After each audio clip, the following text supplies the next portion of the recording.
হ্যাঁ, নতুন সাইকেল কিনলাম। যখন বড় হবো না তখন একখানে স্পোর্টস বাইক কিনবো। ভাই ফাইনালি কলেজে অ্যাডমিশনটা হয়ে গেছে। কলেজ অ্যাডমিশন তো হয়ে গেল, কিন্তু তোর ড্রিম বাইকের স্বপ্নটার কি হলো? গ্র্যাজুয়েশনটা কমপ্লিট করি, তারপরে জবে ঢুকবো, তারপরে হয়ে যাবে আমার ড্রিম বাইক। মা, আমার প্রথম স্যালারি। বাবু, আমাকে মাসকাবারি সদাই আর ওষুধ এনে দিবি? হ্যাঁ দাও, নিশ্চয়ই এনে দেবো। ও সানু, কি রে, কত বছর পর ব্যাঙ্গালোর থেকে তুই কলকাতায় আসলি? 3-4 বছর তো হবেই।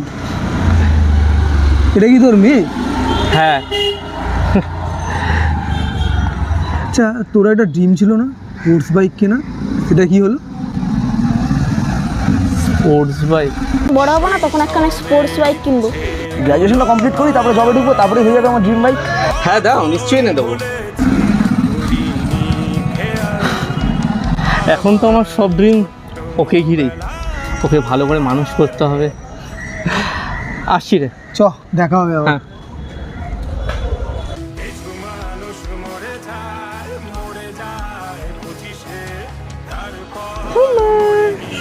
কোন দিকে যাবে? কোন দিকে?